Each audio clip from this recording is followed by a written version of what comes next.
Congressman Tom Lantos of California and Republican Congressman John Porter of Illinois. The caucus met Wednesday to hear testimony of alleged human rights violations by Iraqi soldiers in occupied Kuwait. A number of witnesses testified at the hearing, including the Kuwaiti ambassador to the United States, Kuwaiti citizens who escaped from their occupied country, and a representative of Amnesty International. Since Iraq's August 2nd invasion of Kuwait, stories of beatings, executions, rape, and illegal imprisonment have been carried over Kuwait's closed borders to the outside world.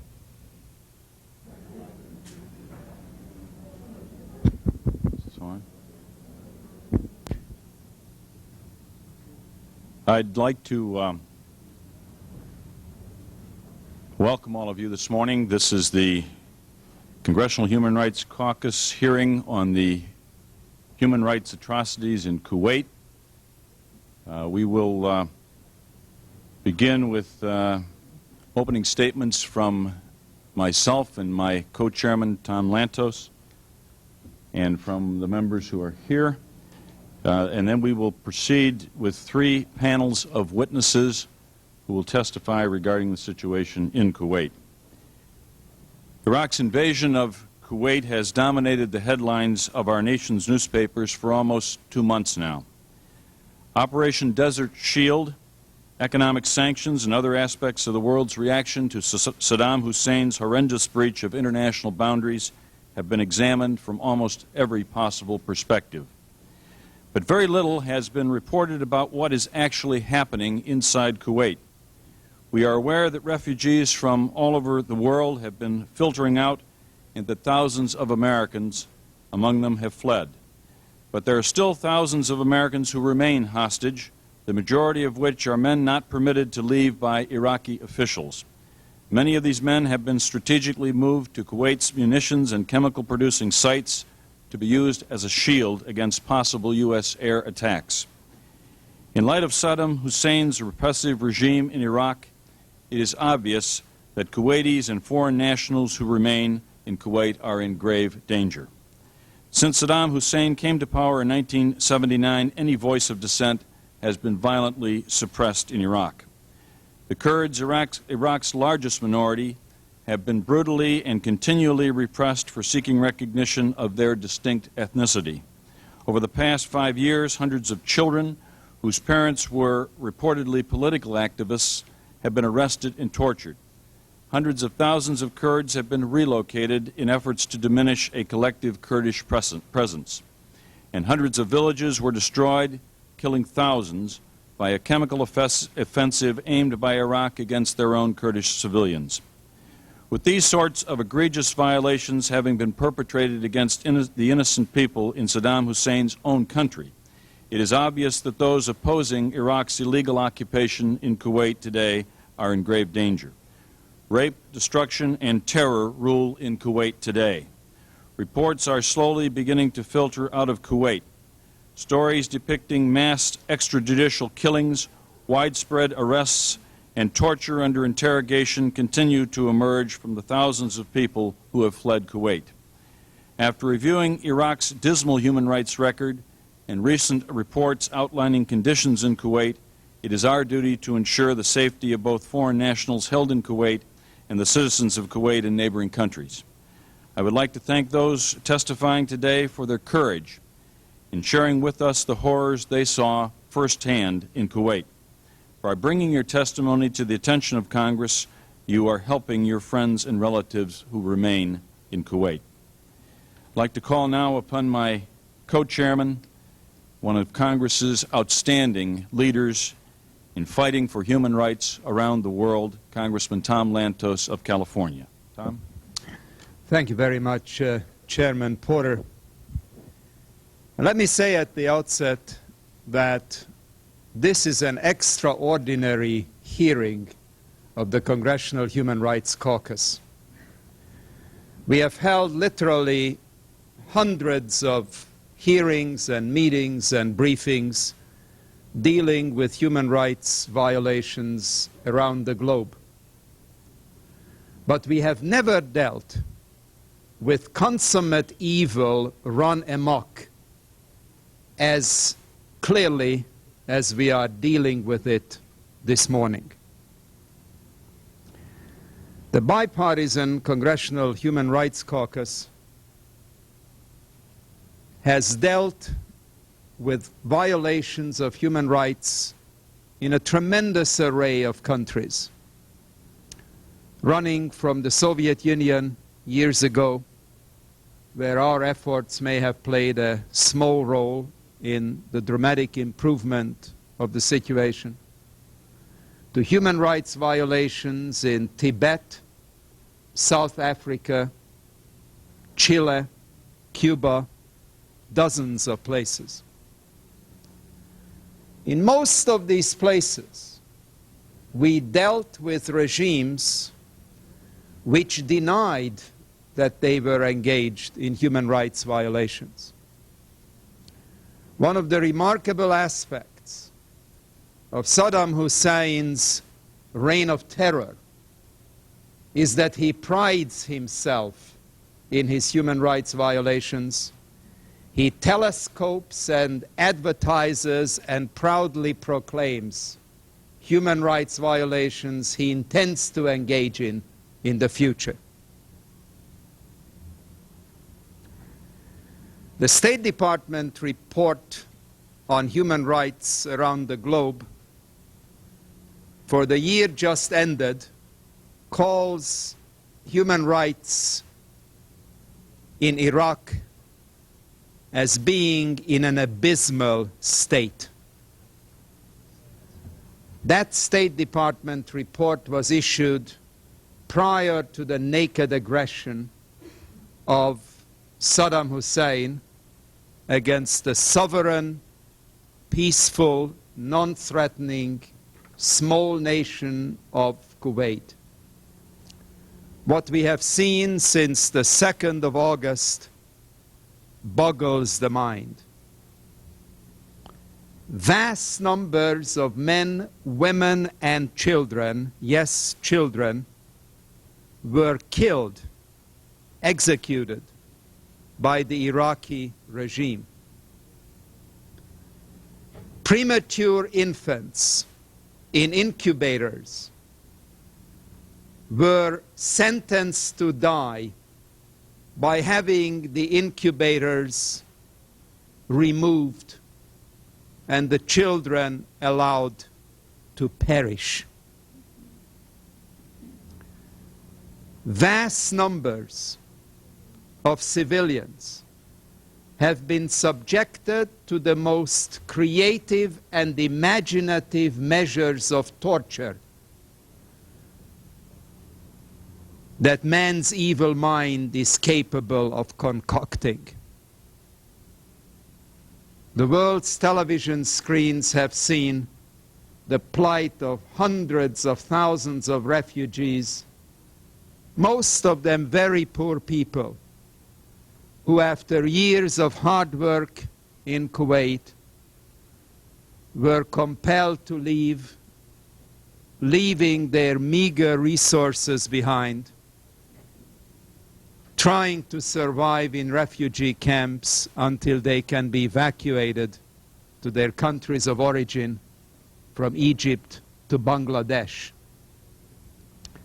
The totality of human suffering that Saddam Hussein has brought to hundreds of thousands of human beings, most of them third world people, destitute, poor, desperate, will take years for the civilized world to comprehend.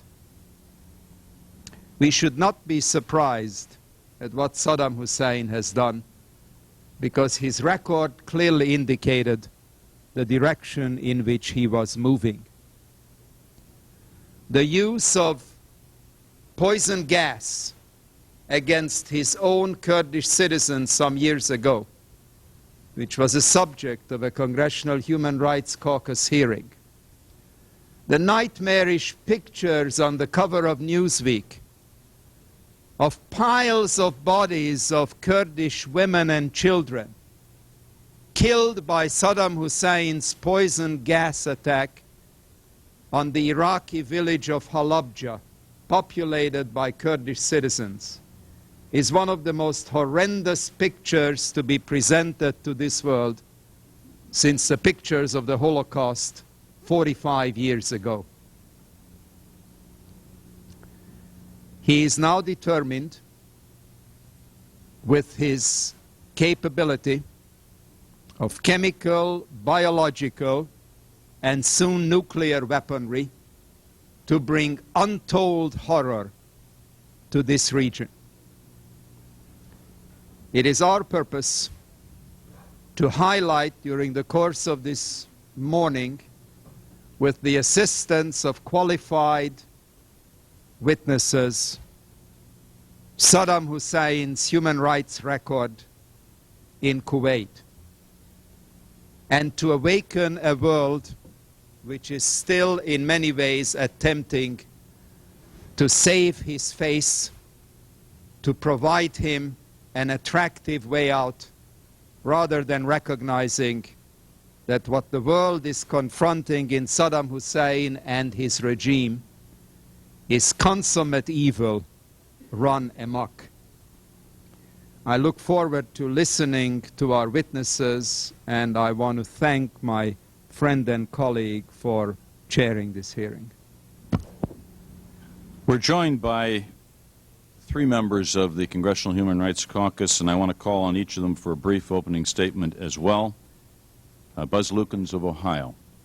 Thank you, Mr. Co-Chairman. I'd like, first of all, to compliment the Co-Chairman, Congressman John Porter, and, of course, Congressman Tom Lantos, for their aggressive handling of the focusing and the spotlighting of human rights around the world, but especially today, the inhuman cruelties subjected upon the Kuwaiti people by a moral midget, a maniacal dictator in a country that is armed beyond comprehension. Very briefly, it seems as if Saddam Hussein is willing to sacrifice lives and human rights simply to expand a little evil empire of his own in the Mideast. And I look forward to testimony by, first of all, our respected Ambassador Sheikh Al-Sabah, and of course those people who lived through this. And we're all really grateful for the hosting and the sponsoring of this hearing today, for these individuals to tell us firsthand what really happened. Congressman Don Payne of New Jersey. Thank you. Let me commend both of the chairpersons of the Human Rights Caucus for calling this very important hearing this morning. We can no longer in the 21st century continue to have acts that happened years and years ago.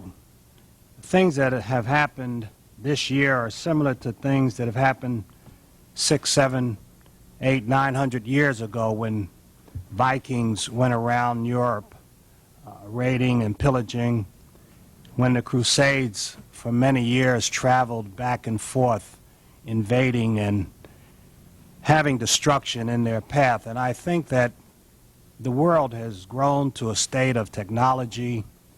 It's a global village interdependence. What happens in one country affects another. We can no longer live in a world where we have aggression, stronger pushing the weaker, people being powerless. And so I believe that this hearing, hopefully we can come up with some rationale and ideas as how we can move in the future to prevent these kinds of acts from happening. And I once again commend the chairperson for calling this very important meeting. Thank you, Don. Finally, Congressman Ron Makeley of Rhode Island. Ron. Thank you. I, too, would like to commend the co-chairs for this very timely and I think very historically important hearing. This hearing will set the stage for how we announce to the world what is going on in Kuwait and the devastation which I believe is occurring to this country. In recent weeks, some people have questioned why we as the American people got involved in Kuwait. Some have suggested it was merely for our own economic interest to protect our strategic oil supplies. But the world has stood behind us for a much more important reason than just economic. and that is that we cannot permit one country to so savagely take over another country and completely begin a systematic process of obliterating a people who have lived on this face of the earth for as long as the Kuwaiti people have lived there. If the news reports are correct, we are hearing that some 60% of the Kuwaitis are being systematically moved out of their country. Streets are being redesignated. In fact, the capital city has been renamed. What we do here today may set the stage, as I indicated earlier, for the next 10 years. We cannot permit human rights to be violated. We cannot permit one country to so violently and so systematically destroy another country. We must stand firm against this outrage. We cannot, as a civilized leader in this world, permit such an atrocity to occur. For those Kuwaitis who remain in Kuwait, we must make sure that they have individual rights. We cannot permit a country to so obscure their fundamental rights, which have been the cornerstone not only of our Constitution here in this country, but of humankind throughout history. As a nation of people, we have a duty to look beyond our own borders to make sure that individual human rights, which is what this caucus is about, are protected around the world. And so, Mr. Chairman, I commend you for holding this hearing so that we can tell the world that this country will not permit Saddam Hussein to take over another country and decimate the human rights of its people. Thank you. I want to thank each of the members of the caucus for joining our panel this morning.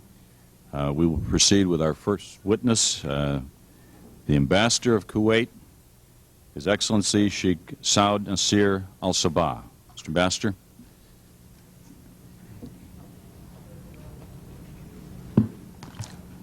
Thank you for joining us. Thank you.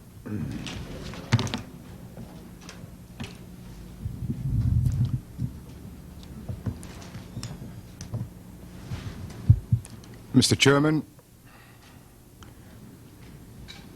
distinguished congressmen, may I first of all, on behalf of my government and on behalf of my people in Kuwait, express to you, to the Congressional Human Rights Caucus, and to the, most of all, to the President of the United States and to the people of the United States for the support we've had since the invasion of my country by Iraq.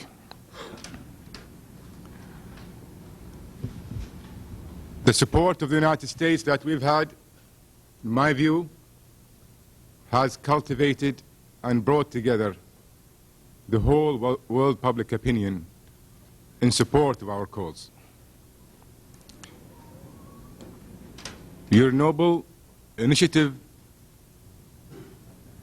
to hold this hearing today is indicative of the interest and concern of the people of the United States regarding the basic violations of human rights by the Iraqi occupying power in Kuwait. Mr. Chairman, we share many values and we share many views emanating from the U.S. Bill of Rights when we talk about life, liberty, and the pursuit of happiness. These are the important elements that my people and the U.S. people share. Everyone in the world now is witnessing the brutality of the Iraqi occupying power over my people.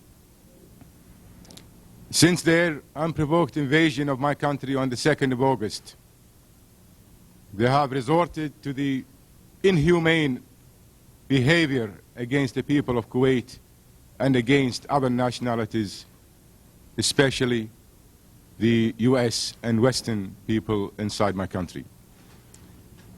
They have resorted to acts of mass executions. They have resorted to mass acts of rape, and they have resorted to mass acts of looting and pillaging of my country. We have not, in the history of mankind, witnessed such acts of atrocities by so-called people as resembled by the Iraqi military occupation of my country. As you have so eloquently put it, Congressman Lantos, and described the basic violations of human rights with regard to the hospitals in Kuwait, the schools in Kuwait, and the looting of private homes that's taking place, and the mass destruction of the infrastructure which we so proudly built in the country over the last 30 years. Adding on this, what they had resorted to a complete destruction of the institutions inside Kuwait, the university, the schools. People have moved in for this sole purpose of destroying human beings and destroying infrastructures. We have repeatedly called for the humanitarian organizations to be allowed in, like the Red Crescent, the Red Cross. We have also called for international correspondents and international media to be allowed to go and witness their atrocities in my country. And repeatedly they have refused and turned down such requests. And that tantamounts as evidence of their intent to harbor all their acts of atrocities inside the country. Quite recently, we have seen the report that came out from Amnesty International, which is a factual report on their atrocities inside Kuwait.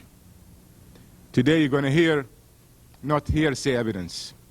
You're going to hear eyewitnesses who have lived through these atrocities by the Iraqi people. And I do hope that through you and through our friends in the United States, we can all find somehow any measures for rescuing my people and rescuing mankind inside the country. As you again have eloquently put it, Congressman Lantos, the Iraqi regime has resorted to acts of atrocities and mass executions of their own people. And it's only, again, normal for them to do against other foreigners, like us, unlike the U.S. hostages they have there. I do not want to prolong my opening remarks, as they have been already covered by you, distinguished gentlemen, in your opening remarks. And I will give the chance and the opportunity for you to address any questions that you have regarding the human rights violations of the Iraqi occupying power of my country. But again, I must emphasize the importance of time. I must emphasize the importance of time. Time is running out. With the livelihood of my people who have been deprived of their even basic foodstuffs. The Iraqi army in the last week now have resorted to the act of looting the foodstuff from homes, denying medical supplies and medical care for my people. Hospitals are only there to treat Iraqi soldiers and Iraqi nationals. The people you see fleeing from Kuwait are people who are in need of medical care. They are forced to flee their homeland. And you can all understand how painful it is to leave your homeland. They've been forced to do so by the Iraqi authorities with a policy of displacement and depopulating the country. They are moving in Iraqi families to take over the Kuwaiti homes. As you already said, you have also resorted to renaming streets, renaming hospitals, renaming the whole country. Such aggression, such occupation, such violations should and could not stand in our time of civilized nations. And I do hope that through you and through our friends in the United States, we can find a quick and prompt solution in order to rescue my people and to rescue others in Kuwait. I thank you, Sir Chairman. Mr. Ambassador, thank you for your testimony. Before we proceed to questions, we also want to welcome to our panel Congresswoman Connie Morella of Maryland and ask her if she would like to make any statement. Thank you, Mr. Chairman. Am I on all right like this? Oh, great, good. Thank you. I want to commend you and Mr. Lantos, two very distinguished co-chairs of this Human Rights Caucus, for calling this hearing. I this morning just talked to a friend of mine who is Kuwaitian, who just returned here to the United States, and we discussed the tenor of this particular hearing. And Your Excellency, what I have to say in an opening statement picks up on some of the things that you have already mentioned, but I think they can bear repeating because there's such atrocities that are taking place. I'm hoping that meetings such as this are really going to help to focus greater attention on this issue and help us to gain a more complete understanding of what's happening in that part of the world and our responsibility to each other, and help us to shape our effort to resolve the problem. The Iraqi government of Saddam Hussein has denied its citizens their basic human rights in order to maintain its dictatorial rule. They've consistently been denied freedom of expression and association, subject to arbitrary arrest and imprisonment, deportation, torture, disappearance, and summary and political execution. Iraq's disdain and contempt for human rights was blatantly expressed by its use of chemical weapons against the Kurdish minority. The Iraqi government is currently forcibly relocating its Kurdish citizens under a program of such magnitude that it threatens their ethnic identity and cultural survival. In the report, Country Reports on Human Rights Practices for 1989, the Department of State reported that, quote, Iraq's human rights record remained abysmal in 1989. Iraq was cited for stifling political opposition, torture, summary execution, disappearances, and arbitrary detention, also lack of fair trials. In addition, Iraq has been linked to and supports various terrorist groups and is on the State Department's list of terrorist nations. Given this history, there should be little surprise about the reports, as sickening and dispiriting as they are, which we're receiving and will be receiving today about this conduct of Iraqi troops and governing officials in occupied Kuwait. These reports demonstrate and attest to not only the literal rape of individuals trapped in Kuwait by the Iraqi invasion, but also the collective rape of a country and its people. An entire country is being looted of almost anything that can be carried off, including not only such obvious items as expensive cars and national art treasures, but even traffic lights from city intersections. While Saddam Hussein spent his country's wealth on military hardware in the 1980s and sacrificed more than 1 million Iraqi lives in war with Iraq, Kuwait invested in technological expertise to serve and improve the well-being of its people. But little matter, for with the help of his troops, Saddam is simply taking for Iraq all that he has neglected to provide for his people in the past. Perhaps there has been no more sickening report demonstrating this practice that those which describe Iraqi troops entering Kuwaiti hospitals and disconnecting newborn babies from life-sustaining incubators. Some reports indicate that babies have been left on the floor to die as incubators and other neonatal care equipment is packed up for transport back to Iraq. Amnesty International, who will be testifying, has taken detailed testimony from hundreds of people fleeing Kuwait since the Iraqi invasion August 2nd. According to Amnesty, their testimony builds up a horrifying picture of widespread arrests, torture under interrogation, summary executions, and mass extrajudicial killings. And these atrocities are not being committed only against those offering armed resistance to the occupying forces, but also against men, women, and children found with opposition literature and the Kuwaiti flag or photographs of the Emir of Kuwait. Reports indicate the possession of such items is punishable by death. I would like to indicate that this is a real extreme example of man's inhumanity to man, and I'm reminded of the words of John Donne, who said, "No man," and I know he meant woman, "no man or woman is an island. We're all connected to each other." And in that, I hope that there will be some benefit from this hearing, and appreciate not only Your Excellency being here, but all of the people who are here to share with us some of the experiences. And I thank the chairman of the committee for allowing me this opportunity to speak. Thank you. Thank you very much. We've been joined by two other members. First, a member of the Executive Committee of the Congressional Human Rights Caucus, Congressman Jack Buechner of Missouri. Jack. Thank you, Mr. Chairman, and Excellency, thank you for being here. I know that we join with you and in concert with your people, both still in Kuwait and in exile, and hoping that justice will prevail and that they will be restored to legitimate rule and also to the rights of a free people. I would thank you for also giving us the opportunity to ask you questions and to find out more about what is truly happening.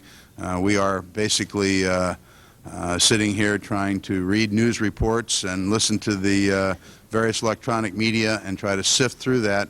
Hopefully you'll be able to provide us with some information, some of which I'm sure has not yet been heard. But I know that you will come away from this meeting knowing that we stand in solidarity behind the people, whether they were Kuwaiti citizens or they were the various personnel who were working in Kuwait. And I would hope that we can get to some of the plights that have been inflicted upon those individuals, because that type of abuse has created refugee situations in the world that are further wreaking havoc on the resources of some countries that I know you would hope would be very sympathetic to your plight, such as Jordan. And therefore, there are many things that we need to know, but most of all, I think you need to know and convey to your family and to your citizens, fellow citizens of Kuwait, that we deplore human rights violations anywhere in the world, but especially those that are at the behest of an armed aggressor. Thank you, Jack. Congressman Bob McEwen of Ohio. Thank you, Mr. Chairman, and I, too, appreciate your giving us this opportunity to look further behind the headlines as to the human rights violations that are taking place in Kuwait. Your Excellency, we've met before, and let me say, under very, very adverse circumstances, you are doing an excellent job of attempting to communicate to the world those who superficially wish to make this a battle over oil, as I saw on the evening news last night when they took people off of the street and said this obviously superficial misunderstanding of what's at risk here.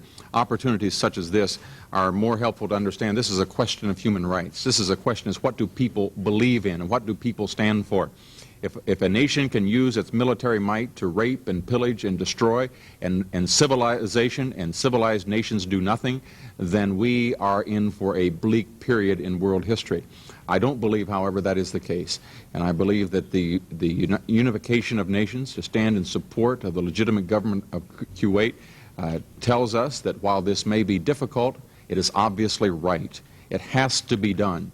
And I was very disturbed again this morning to hear a statement on Paul Harvey News, who in each day has seemed to have a decreasing grasp of what is at risk for the world. If we sit back and allow those who believe in tyranny to spread their terror over neighbors. History has shown that you cannot feed a tyrannical dictator. No matter how many nations you feed him, he is not satisfied. And history has shown that if we would have stopped at one in times past, perhaps if we would have drawn the line immediately rather than waiting for 4 or 5 nations, many lives could have been saved and the world could have been spared a great deal of terror. I think in this case is exactly the same analogy, that this has to be stopped. The line has been drawn. Kuwait must be free. It must be independent. And anything less than that would do civilization and the world a disservice. And so therefore we stand united with you and wish you well in the effort that you are undertaking to communicate to the world that this is a question of human rights, of civilization versus anarchy, and it has to be made here now. Thank you very much, Congressman McEwen. Questions for the ambassador? I have a couple of questions. Tom Lantos. Mr. Ambassador, I would like to ask you, because you are the focal point of information coming out of Kuwait, whether the information that we have through Amnesty International and other sources corresponds to the information you have, specifically on the following items. It is my understanding that there has been a very large number of executions in Kuwait by the invading Iraqi military forces. Do you have any estimate of the number of individuals who were killed since August 2nd, either Kuwaiti citizens or others who were living in Kuwait by the Iraqi authorities? Congressman Lantos, I think I mentioned in my opening remarks that because of the Iraqi refusal to let people in Kuwait, humanitarian organizations or foreign correspondents, to witness such atrocities, information coming out to us is very sporadic. We do have some line of communications with Kuwait where we get first-hand information on daily basis what's going on. To answer the question, yes, there has been mass execution of Kuwaitis who were not just involved in the resistance, but who were even suspected of being involved in the resistance. Last week there was a mass execution of 21 university professors who refused to open up the university and who refused to take down the picture of the Emir and replace it by the picture of Saddam Hussein. And for that reason they were executed summarily by the Iraqis. There are other executions taking place. It's difficult for us to document, but I know many friends of mine have been executed. I know many relatives of mine have been executed. And I know many other nationalities have been executed for not cooperating with the Iraqi invasion. There have been Egyptians, there have been Asians, and others. And it's very difficult for us, unless there is a supervisor or supervision inside Kuwait, to know exactly what is going on. But from the report we're getting, the answer to your question, yes, there is a mass execution taking place, but in some places in open areas, in some places undercover. Mr. Ambassador, we fully realize that your information is fragmentary. Are we talking about dozens of people? Are we talking about hundreds of individuals who have been executed, to the best of your knowledge? Congressman Lantos, I'm here testifying, and I want to be as correct and as truthful as I could be. You could be talking about hundreds, you could be right. But the numbers we have been missing in Kuwait that have been reported to us by their families who were able to fled Kuwait or are still inside Kuwait, they're reporting they're missing. We know many of them have already been executed, many have been detained and taken to Iraq for further interrogation and imprisonment and harassment. Let me ask you a question about the tortures that we are getting information about, and see if this corresponds with your information. We have been advised that there has been rape on an indiscriminate and massive scale. There has been the most brutal torture of both men, women, and children, with prolonged beatings on the most sensitive parts of the human body, the extraction of fingernails and toenails, electric shock. Are these the kinds of reports you are getting? Yes, sir, they are the kind of reports that I am getting, all the above. All the ones you have mentioned, we are getting the reports, and we've had also now some victims of these tortures that are now in Saudi Arabia and are now in Egypt also, who have had women that have had their nails pulled out and they've been subjected to electric shocks and etc. The torture you described, sir, is what is being done by the Iraqis all during the invasion and still continue to do it throughout. Final question I have, in some ways, for the long run, has the most sinister implications. It is my understanding that there is a forcible mass displacement of the Kuwaiti population by Iraqis loyal to Saddam Hussein in anticipation of Saddam Hussein at some point calling for a plebiscite, which then would take place with Kuwait's own people no longer able to vote in an election, presenting the world with the phony result that individuals living in Kuwait want to see the absorption of Kuwait by Iraq. This is an attempt to obliterate an independent and sovereign nation. Is this basically what, on the basis of your information, is happening, Mr. Ambassador? Congressman Lantos, what Iraq would resort to any means, I think, are unpredictable by anyone. This I've heard as a possibility by this policy of displacement, that Saddam Hussein will one day turn around and have a plebiscite inside Kuwait and say this is the wish of the Kuwaitis. We all know, as you have quite rightly put it, that this policy of displacement might lead to such phony procedures, or they might resort to such phony procedures. But we must be quite aware of it, that such things, such ploys by the Iraqis, they have resorted to since their invasion of this ploy or this phony government they installed, and then this government came by and wanted a unity with Iraq, thereby annexing Kuwait and etc., as we've heard in the past.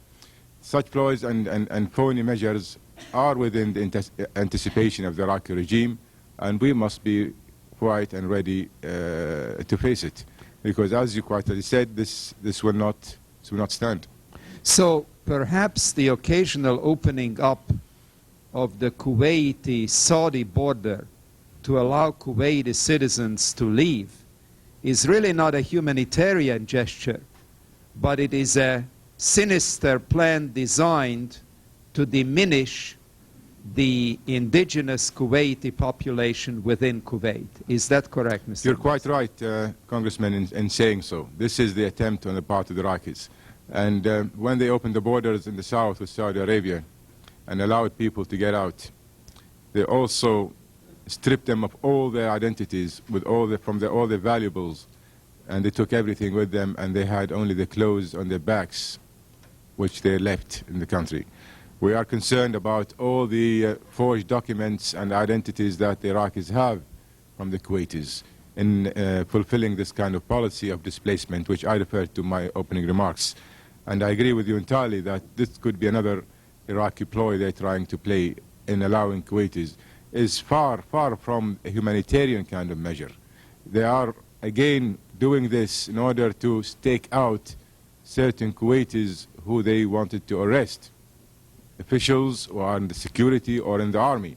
And when families attempt to leave the border in the south, they allow women and children, and they interrogate the men between the ages of 15 to, say, 40, to see whether they are wanted by the Iraqi regime, whether they have been involved in resistance movement, whether they are in the Kuwaiti security or in the army.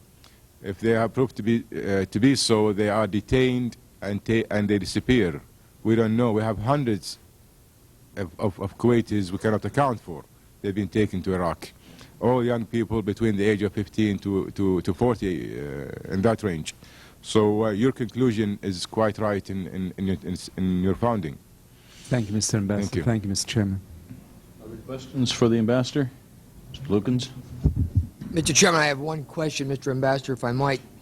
Along the lines of the economic rape of your country, how long do you think it will be, given the fact that we're almost 70 days into the occupation, before the Iraqis have basically taken everything of economic value and of technological value, of educational value from your country. We know that the reports are substantiated now that they have removed such things as the traffic lights, all hospital equipment.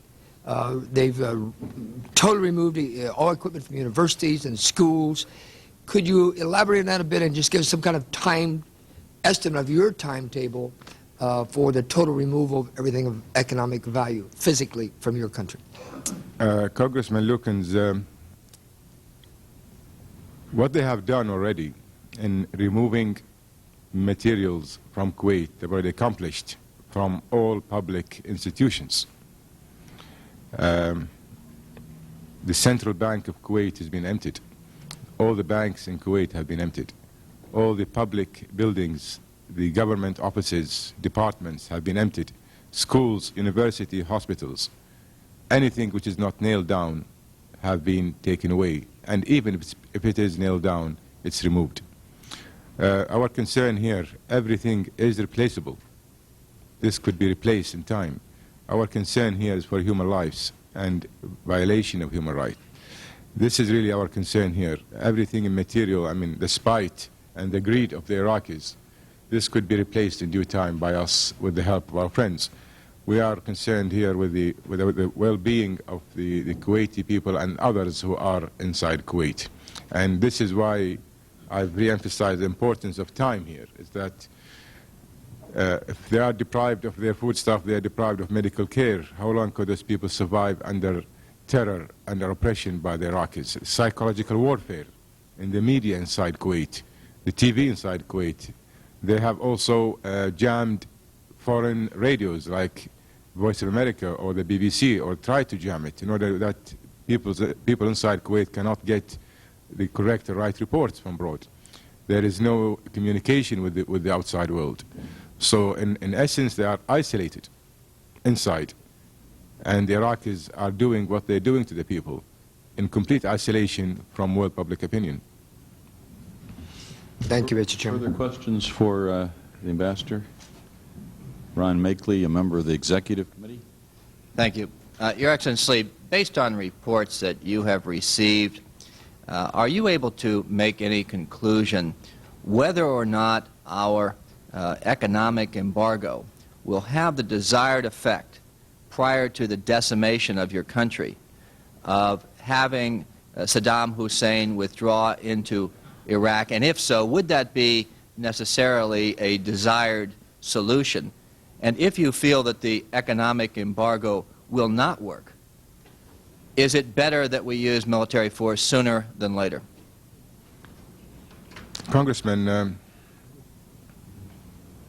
my views on the sanctions and the economic embargo on Iraq as implemented by the Security Council to force Iraq, with a view of forcing Iraq out of Kuwait, allow me respectively to disagree on this fact.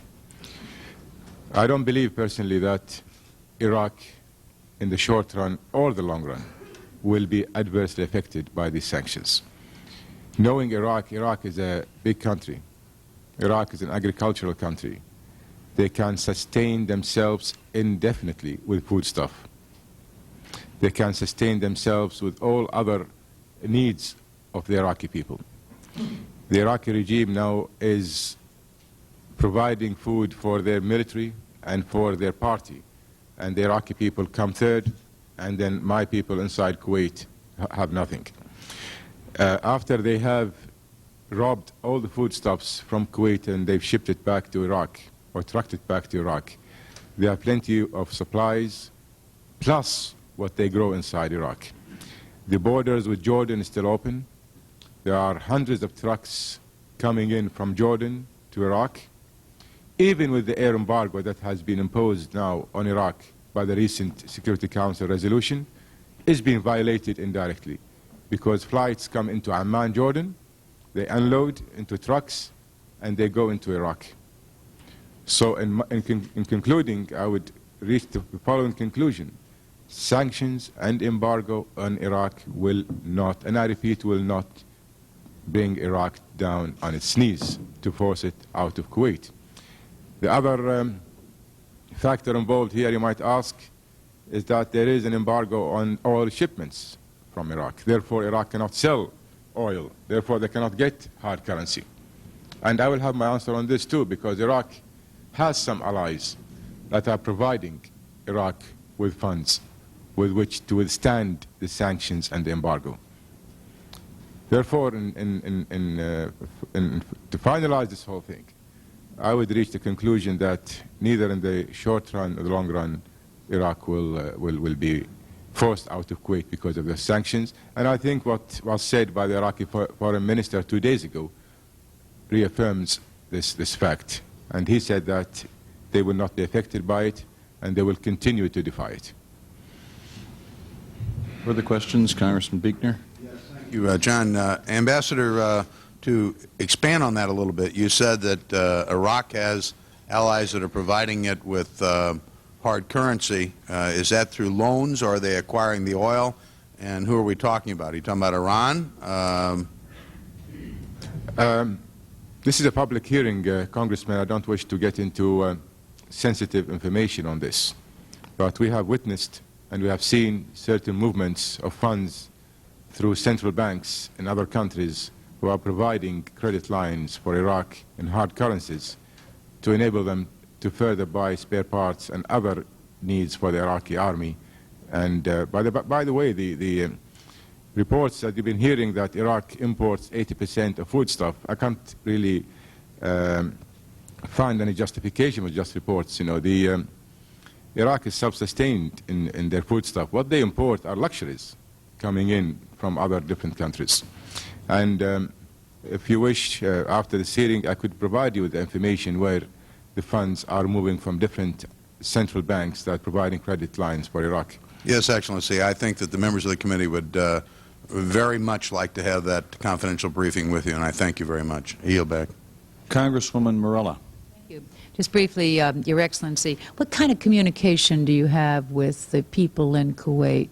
How does that operate? How do you get your reports and the daily communication, if it is? I don't wish to discuss this in a public hearing. No, I think that's okay. other sensitive information. The other part was to pick up on the question my colleague had asked, too, in terms of the possibility of military force. Do you want to comment on that, or is that too sensitive? I intentionally avoided commenting on it. I think Congressman McTelley knows what my answers were leading to, and you could reach your own conclusions. I mean, we are interested at some point, maybe not even now, for your opinion about the role of the United States and the United Nations in this. I'm sure you've shared it with our State Department, but it might be of some interest to us to hear, too, from you. Yes, in my opening statement, I did mention this fact, the role of the United States vis-à-vis the role of the United Nations. And I said that, for your benefit, what I said is that the U.S. position has cultivated the United Nations and cultivated the whole world public opinion behind Kuwait. And I would have the chance to discuss other matters that you have touched upon, maybe at another opportunity. Thank you.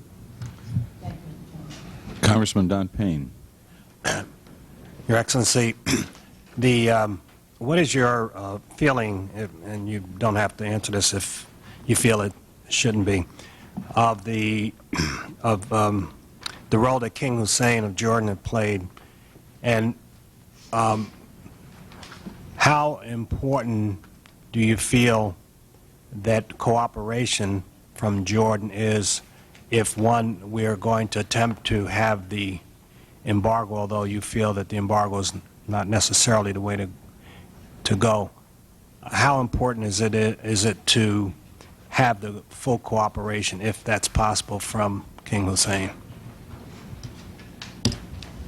Congressman Payne, I think the major loophole we have here with the implementation of the full effectiveness of the sanctions, the loophole here we have is Jordan, which the borders are open, although they declared that they respect and implement the sanctions.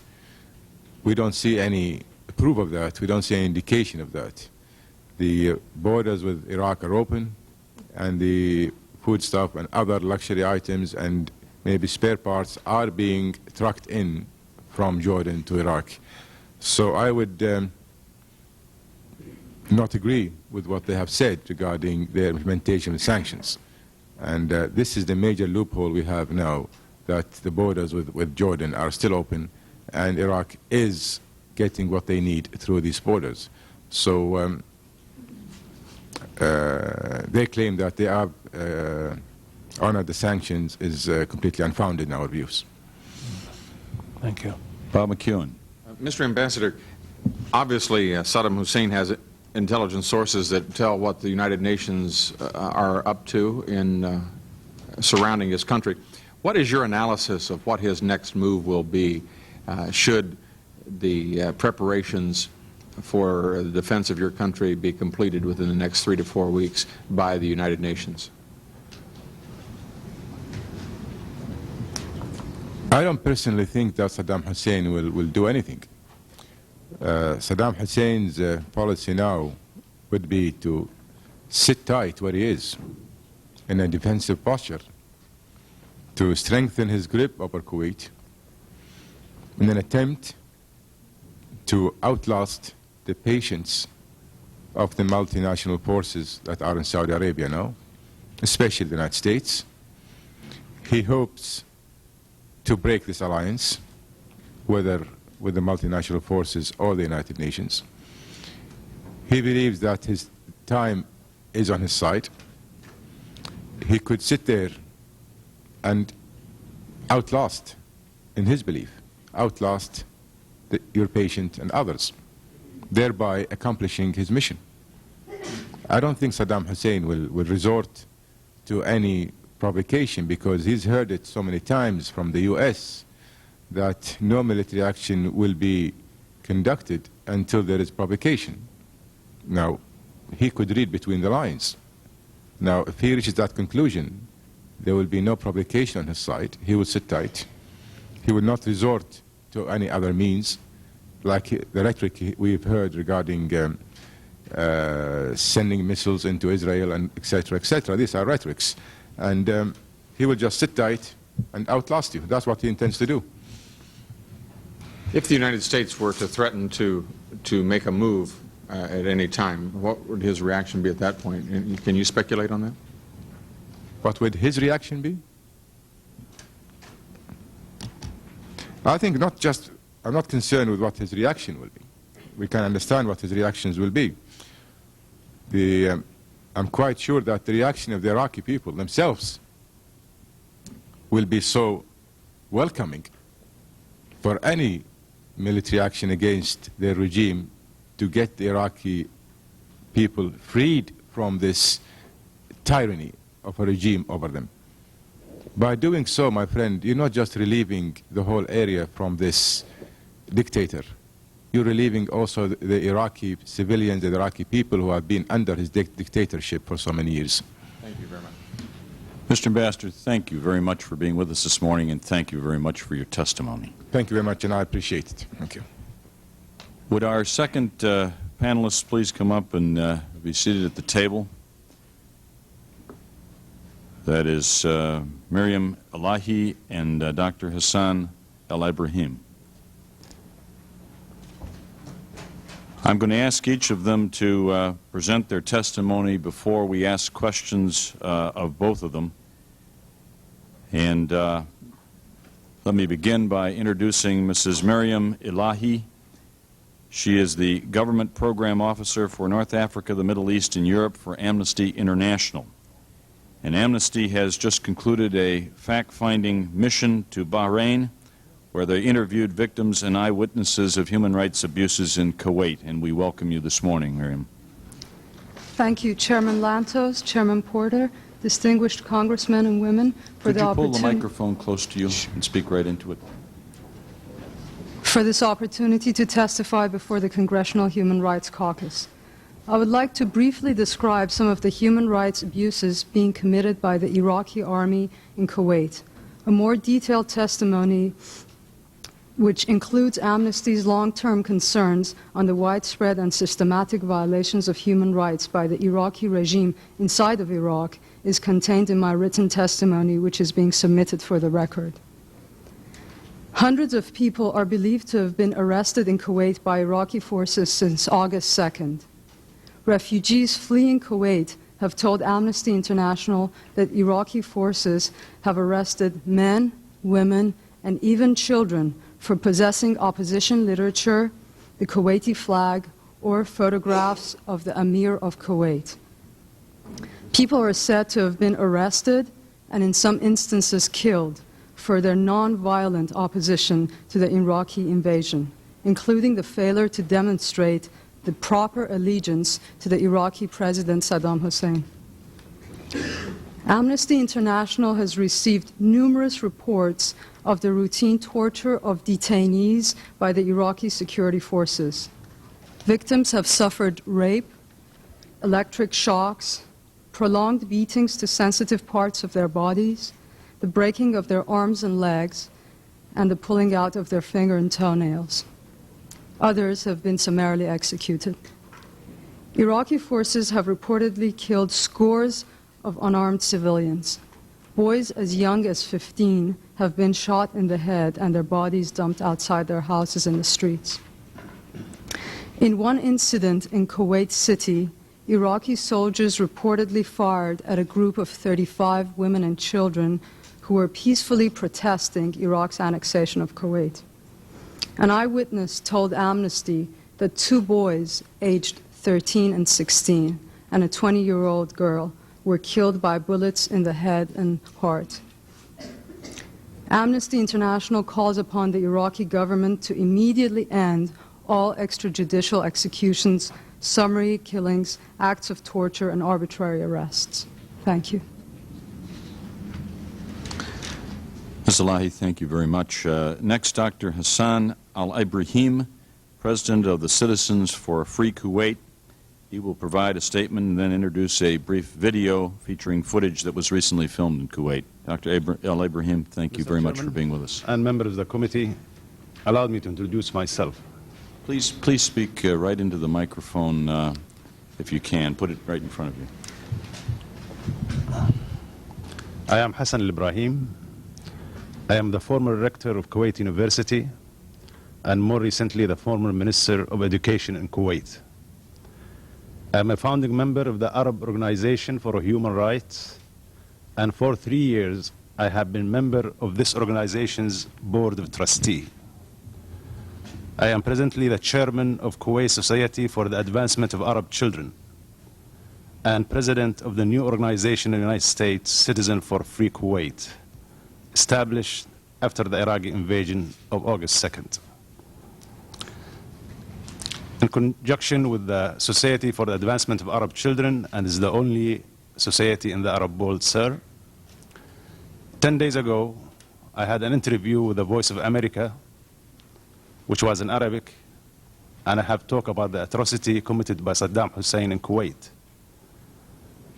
2 days ago, a friend of mine who was able to get out of Kuwait told me that as a result of my interview, the society was ransacked, fax machines were stolen, telephone were stolen, computer were stolen, and the only thing untouched, fortunately, sir, the library, because we have a section that documents human rights violation of Saddam in Iraq.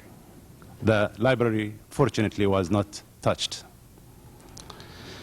Before August 2nd, 1990, the human rights record of the state of Kuwait has been one of the best in the world, as attested by all respected independent human rights organizations and the U.S. Department of State. All this changed with Saddam Hussein invasion of Kuwait on August 2nd. In this conjunction, sir, please allow me to read 4 articles of Kuwait Constitution, Part 3, under the heading of Public Rights and Duties. Article 29 stated, all people are equal in human dignity and public rights and duties before the law. without distinction as to race, origin, language, or religion. Article 30, sir. Personal liberty is guaranteed. Article 31st.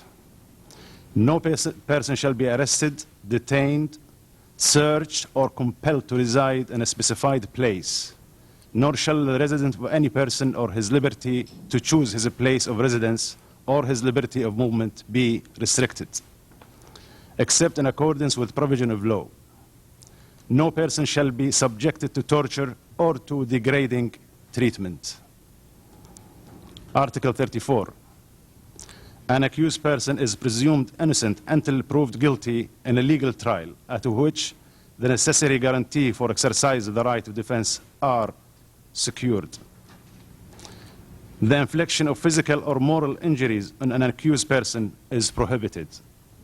Sir, these articles have been observed in Kuwait since the introduction of the Constitution and before that.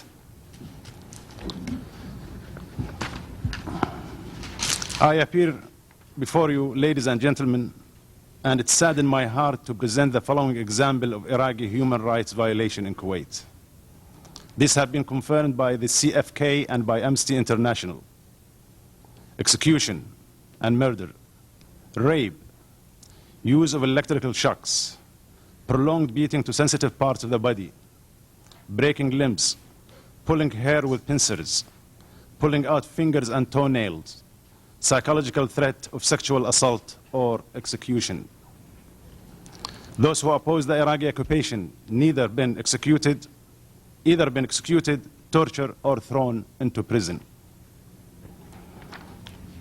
Humanity should not stand idle while Saddam Hussein, the butcher of Baghdad, systematically continue on his bloody path. For erasing Kuwait identity from the map, rest assured, ladies and gentlemen, this shall never, never, never happen. Kuwait and its people shall prevail as we shall restore human rights and dignity to our country once again. Sir, by the end of my statement, allowed me to introduce or show to you this videotape that we have received.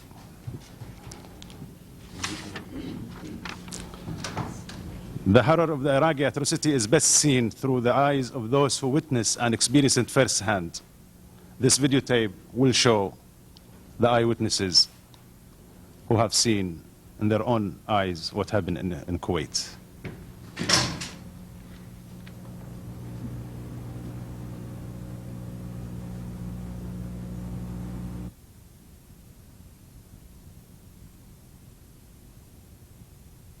The Iraqis killed 5 little kids without even conducting any investigation.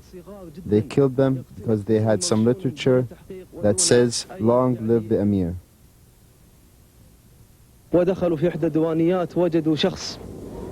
Iraqis broke into a respectful man's gathering room. This man happened to be a preacher who also gave religious lessons to the Kuwaiti children. The Iraqis accused him of being a member of the resistance force, so they imprisoned him. 10 days later, this man came to us and his body was burned. Then the Iraqis took him to his house and shot 4 bullets into his head, right in front of his mother. The man died and his body was full of burns and the evidence of torture.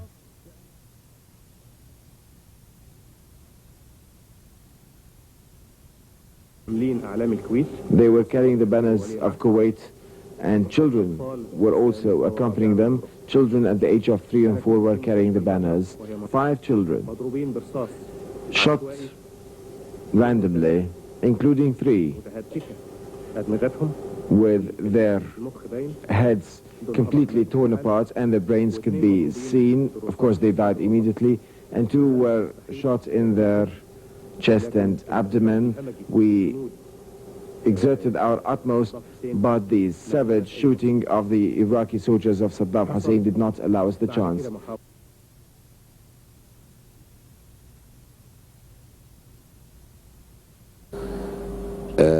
وكان أمامنا سيارة هوندا There was a green Honda ahead of us. There were 2 Kuwaiti young men in it. The Iraqi soldiers stopped them. We were right behind them. Inside their car, the soldiers found identification cards indicating that the 2 Kuwaiti young men were members of the National Guard, or perhaps affiliated with the Kuwaiti forces. There were approximately 12 or 13 cars detained, waiting to be searched. The Iraqi soldiers pulled the 2 Kuwaiti young men out of their car. They pulled them right out before our eyes. There were children in the other cars. The Iraqi soldiers had the 2 Kuwaiti young men stand in the middle of the road and shot them before everybody's eyes.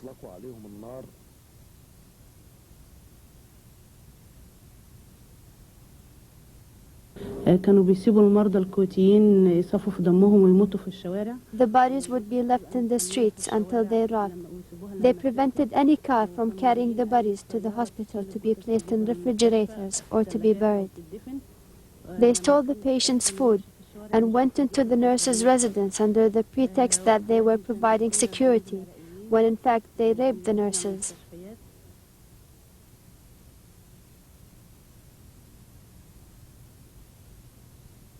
At this residence, after a few hours of the storming, because they had run away with any clothes they had on, to the hospital, there were attempts of rape for the nurses, the Egyptian nurses and other nationalities from Iraqi soldiers. And I'm a witness to this particular incident.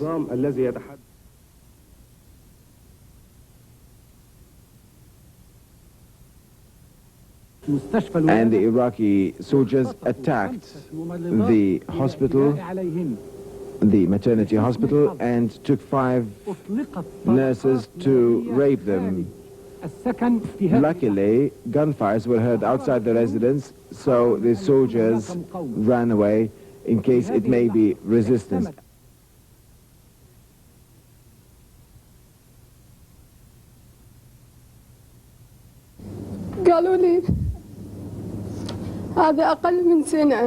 When I was leaving Kuwait, I had my sick little baby with me. The Iraqis refused to let me take my sick child. They said he was less than a year old, and I had to leave him here. When I begged the soldier to let me take my sick baby, they tried to pull him out of my arms. They ridiculed me to the point that I cried. When I cried even more, they laughed at me.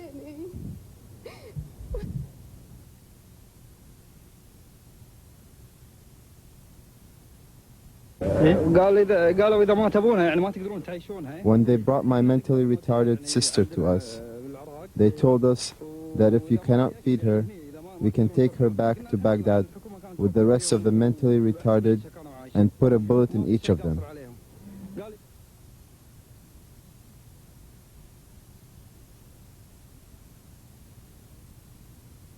The treatment of the chronic cases stopped. Cancer cases were brought out of the hospital, and unfortunately most of them died. The deformed children, of course, were evacuated also and died. In short, medical care in Kuwait is deteriorating continuously.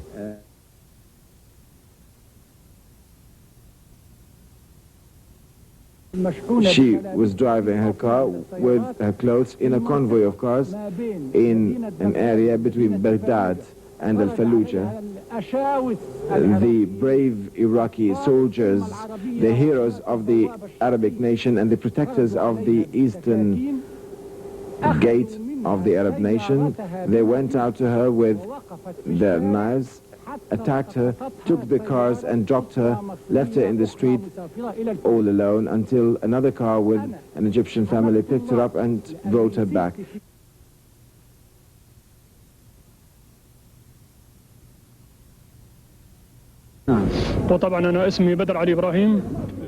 My name is Badr Ali. I am Kuwaiti. I got shot on the first day of the invasion as I was going to work. As I was passing by the conference palace, I saw a soldier, and he shot me in my head. And one of the bullets broke and shattered a window near me. and the other bullet went through the rear window. Did they shoot you for no reason? Yes, they shot me for no reason.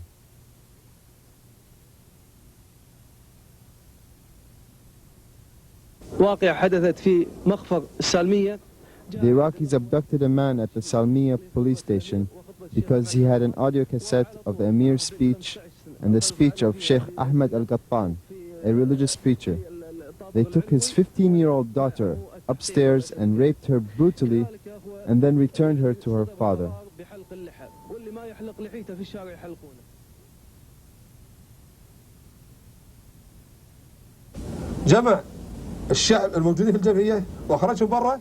Once, they attacked the supermarket, took all the men and women out, killed the men in front of the women. The method of shooting the men was to prolong their suffering.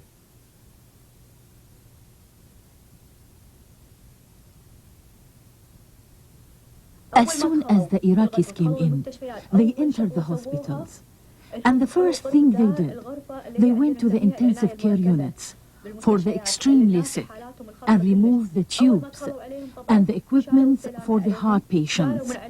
And of course, the patient died immediately. Some people went to their workplace, soldiers for example, they just disappeared, never came home again. One of our friends went to ask about his son. He saw a group of his son's friends there. The next day, when he went back, they'd all disappeared. Another thing happened. They went into the house of some friends of ours and they asked, where is so-and-so? When they discovered that the person wasn't there, they took the nearest relative to him. This happened at the beginning of the occupation, and until this day, they haven't heard anything from them.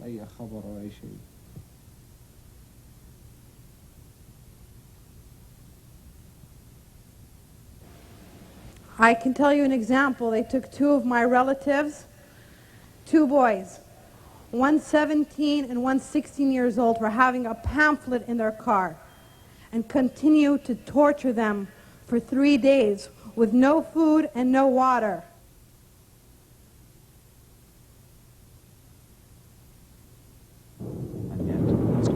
التشبيه الوحيد اللي الواحد ممكن يقوله على الموقف دوت It was as if a gang has entered a country and had a limited time, say 1 hour, to steal as much as they can. They took everything they found. The country turned into a wasteland.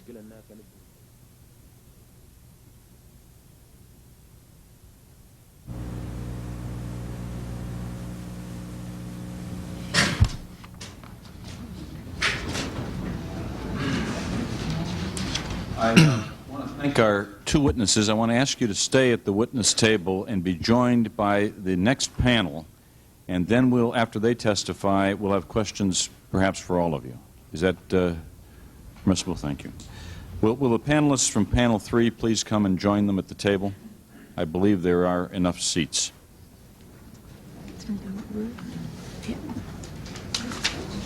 Ruth and Abdullah. Yeah, Ruth. Then Dr. And Dr. Hadi, and then one more. Oh, you got one more? I'm sorry, there's 5 then. Yeah. Then Hankin. We're not going to do, yeah.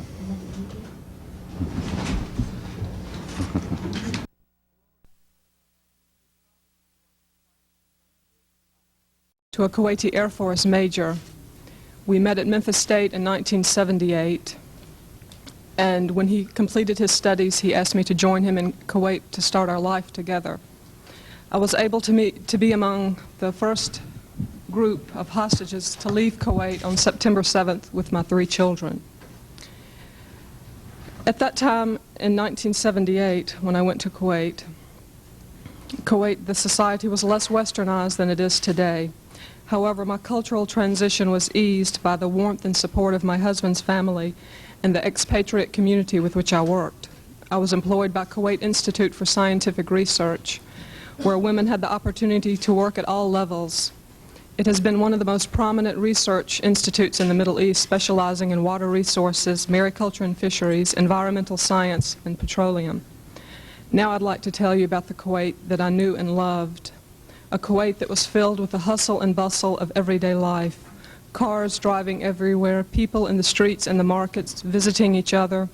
The atmosphere in Kuwait was very easygoing. The Kuwaitis, who are a very gentle and warm people, made one feel at ease immediately. We never locked our doors to our homes or to our cars. We always felt safe. Your privacy was always respected. Since the Iraqi invasion, Kuwait is a mere shadow of the once vibrant country. Everyone fears the panic and desperation in everyone's faces is something I'll never forget.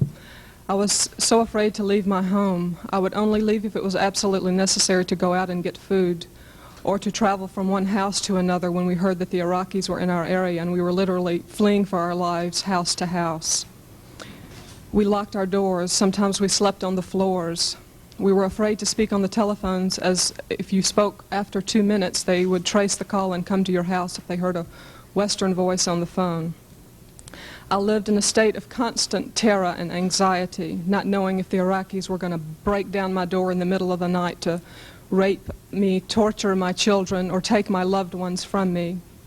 I was so petrified that I used to sleep with my curtains open a little bit so I could wait until the morning light would come so I'd realize that I had made it through another night.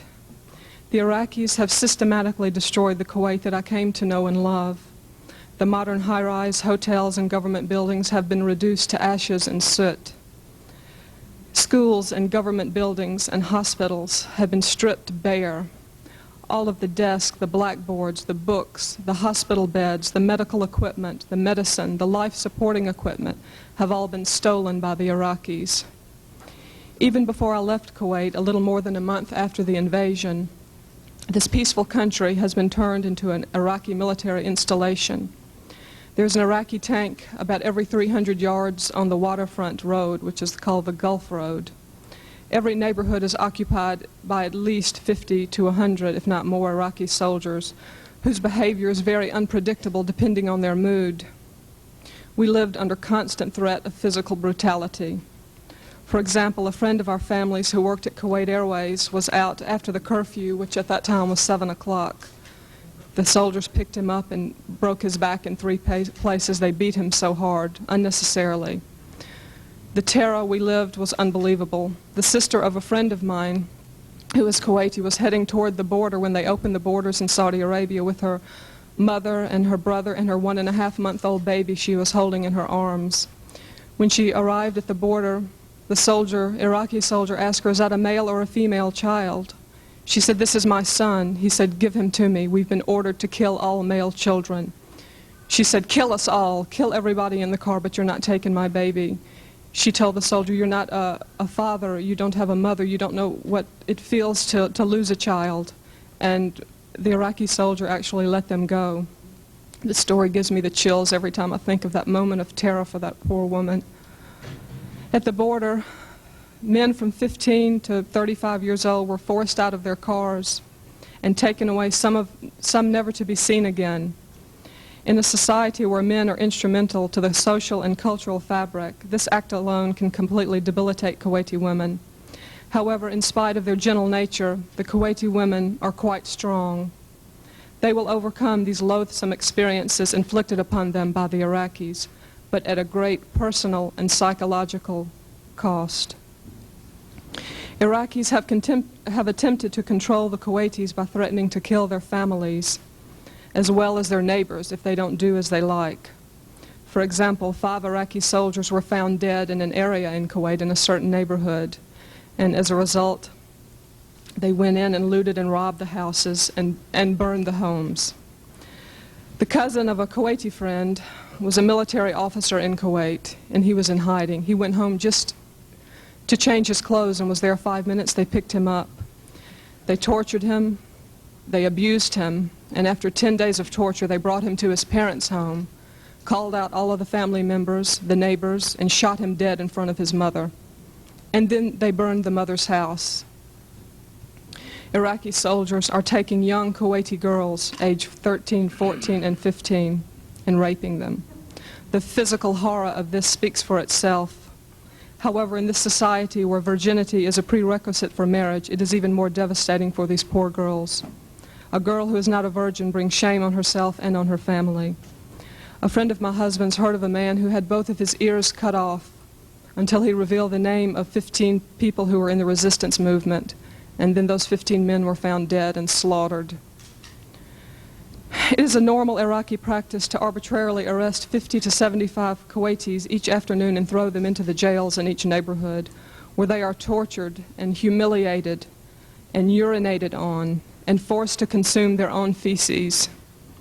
They are interrogated, and if the soldiers do not like what they say, they shoot them. Rather than allowing the Kuwaitis to bury their dead, the Iraqis dumped the bodies on an ice skating rink near Kuwait City. This was the first place that you would look if your relatives would come up missing, your brother or your father. You would go to the ice skating rink and look through the bodies to find your relative. The Iraqi soldier respect for human life seems so negligible that they make bets on how many breaths a Kuwaiti will take between the time he is shot and the time he dies. I want to be happy to be back here in the United States, but I feel empty and devastated. I think of the suffering of the Kuwaiti people and all other nationalities I left behind in Kuwait. After what I've witnessed, I don't know if I'll ever be truly happy or settled again. My children are so worried about their father. They ask me if there's a school that they can go to that will teach them how to pray to get their prayers answered. I always say no, that God will hear their prayers wherever they are, and just to keep praying for Daddy's well-being. Thank you. Ruth, thank you very much. Several of our witnesses are concerned that their families may receive retribution if their identity is revealed, and we want to ask our friends in the media to respect their wishes in this regard. Our next witness is using an assumed name. We will call him Abdullah and ask him next to testify.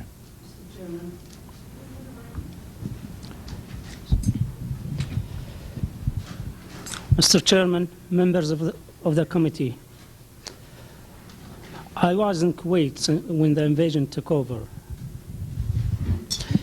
And as a loyal Kuwaiti citizen, I made contact with the military to express my willingness to contribute or to volunteer in the army. But they asked me to stay where I was, because at that time the barracks were surrounded by the Iraqis, and they could be shot by the Iraqis or mistakenly by the Kuwaitis.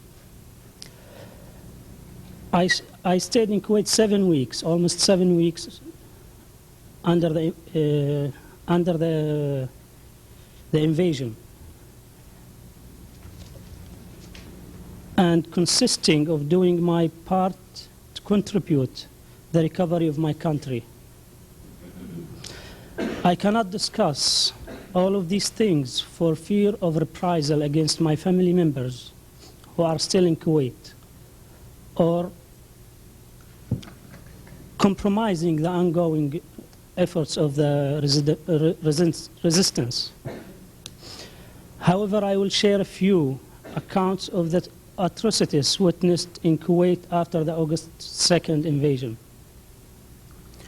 While at the market trying to buy food for my family, I saw 2 Kuwaiti young boys,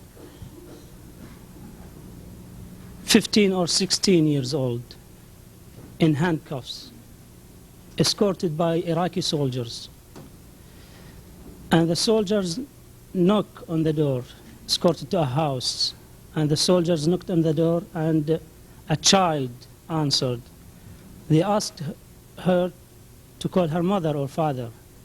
And when the women came out, they asked her to identify, or if she knew these 2 boys. She said, yes, they are my sons. Then the soldiers asked her to come out and to call all family members to come out of the house. And when they gathered outside the house, they instructed the 2 young boys to stand off the wall, and in full view of the mother, sister, and young brother, and as well as around 50 men and women in the marketplace, they shot and killed the two boys.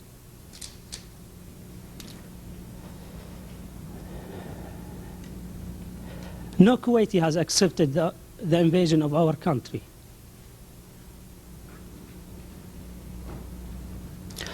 All have found ways to resist the systematic destruction of our country.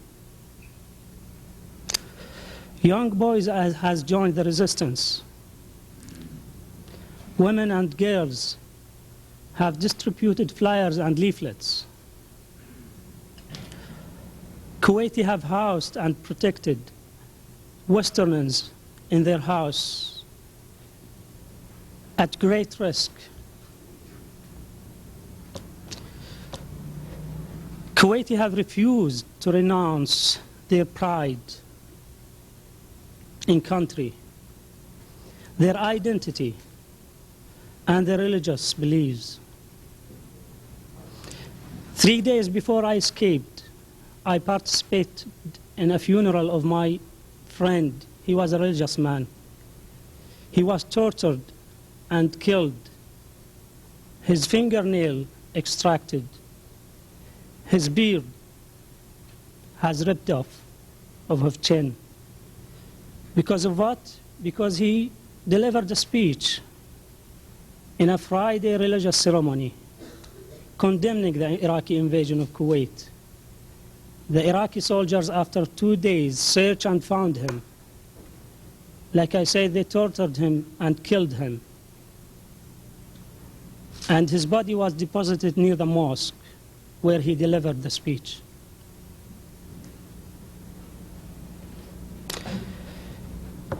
Kuwaiti men injured in defending their freedom, the restoration of our sovereign territory and legitimate government cannot safely go to the hospital for treatment.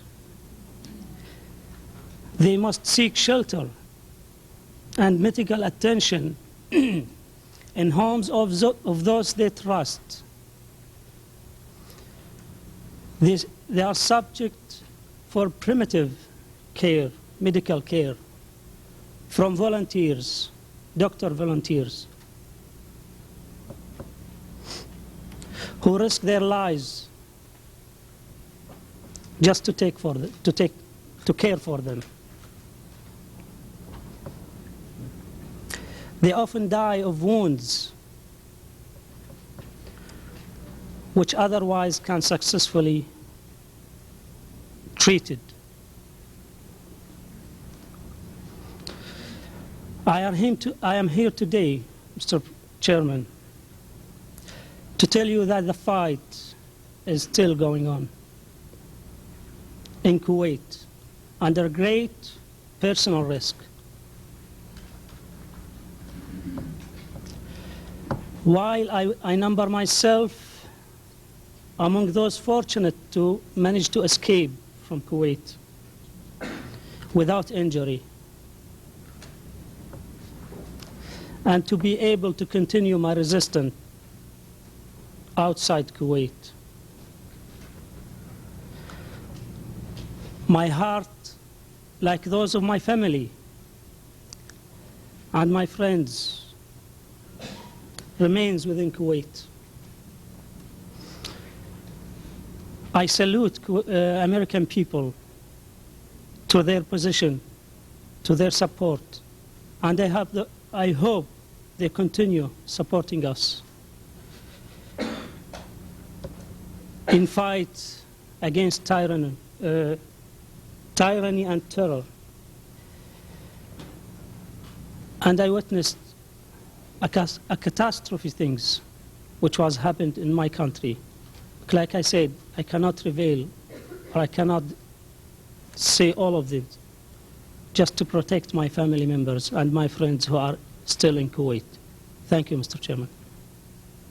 Sir, we thank you for your willingness and your courage and the willingness and courage of all of our witnesses in testifying this morning. Next, Deborah Hadi, American-born, married to a Kuwaiti.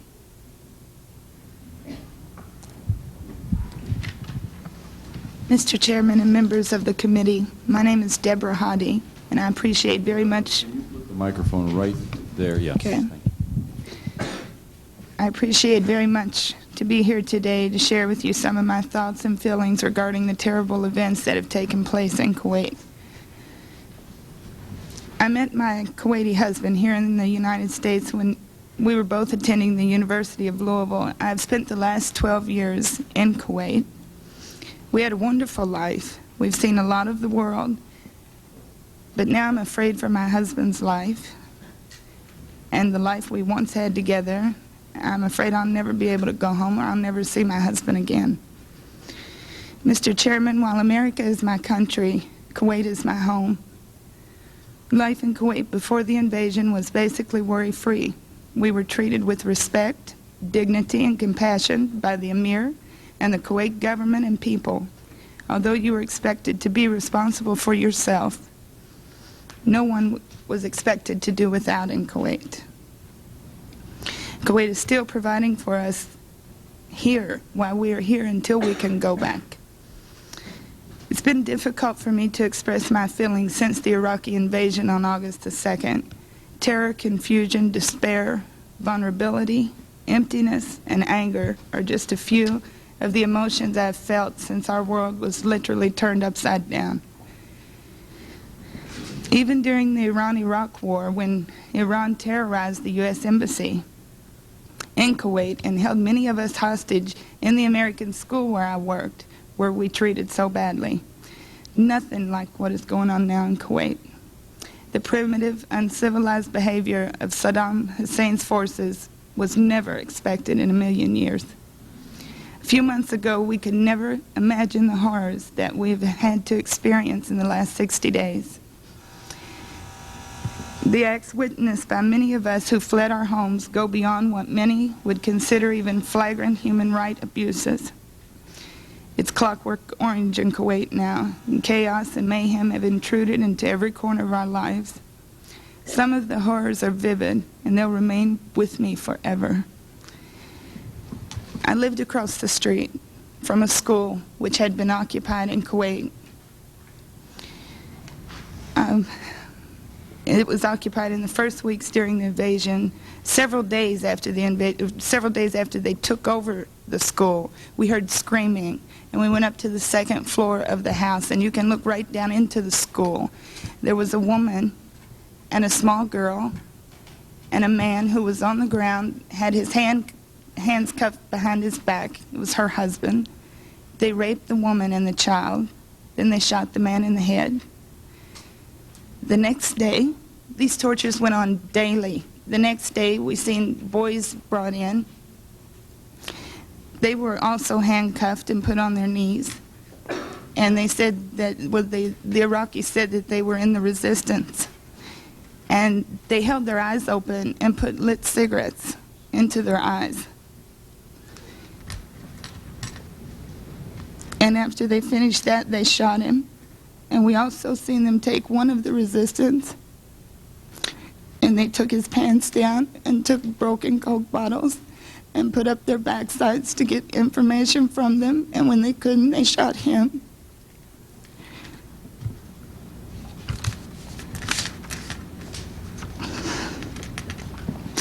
The Iraqi soldiers would come across the street and knock on the doors to get water or cigarettes or food or whatever. And at these times, I would have to hide in closets because they said that they would kill families, wipe out whole families if you were caught hiding a Westerner or American in their homes. And it was terrifying. It was the most horrible experience I've ever experienced in my life. Our cousin went into labor. She was pregnant. And I went with my husband to take her to Sabah Maternity Hospital, where upon our arrival, there was a Kuwaiti woman there. She was in hysterics. She was screaming, In our car, we was coming up slowly because we needed to get our cousin into the hospital. And this woman, the soldiers, they took a bayonet and stuck it through her stomach and impaled her on a wall. Whereupon that time we took our cousin home and delivered the baby ourselves. I can only ask how these animals can commit such barbaric and inhuman acts and then deny that these acts ever took place. How can they purport to be part of a civilian international community when they commit uncivilized acts of unspeakable brutality? When President Bush likened Saddam Hussein to Adolf Hitler, it rang true to me. Although Saddam Hussein may not yet have carried out an organized genocide against the people of Kuwait, he certainly is committing acts against humanity of unimaginable brutality. He is seeking to wipe the country off of the map and its people. In Saddam Hussein's campaign to Iraqi-ize Kuwait, he has taken the most basic items necessary to life and death from Kuwait. Patients prematurely discharged from hospitals die from exposure. Inexplicable civilian deaths apparently are caused by soldier reprisals. Resistance casualties have left hundreds dead. We have no way to prepare the citizens for burials because the mortuaries have been pillaged and looted. Even the freezers. To rob someone of their life it apparently has not been enough. Stripping every shred of dignity and respect seems to be the goal. This is both ghastly and ghoulish as well as inhumane. I suppose we're all here to tell our stories of dreadful and unthinkable acts, as distasteful as that job may be. Frankly, I wish I could say that I didn't see anything or that these things didn't happen, but they did, and I'll be forced to remember these nightmares of real life for the rest of my own life. In comparison to some, I guess my first-hand experience may even be considered mild, or the norm since August 2nd. But I cannot escape the images of death, destruction, brutality, and helplessness that these horrible scenes have imprinted upon my mind. It's important to step up and describe what we've seen in Kuwait so that others may know, and international action and U.S. action can seek to prevent further innocent bloodshed. I appreciate this opportunity to pay tribute to those Kuwaitis and compatriots who have died and suffered fighting this oppression. There have been profiles in courage living with the viper in their midst. And I must say that if something isn't done soon, the Kuwaitis just cannot, they won't last much longer if they don't get help soon. Deborah, thank you. Dr. Khalid Al-Nasser.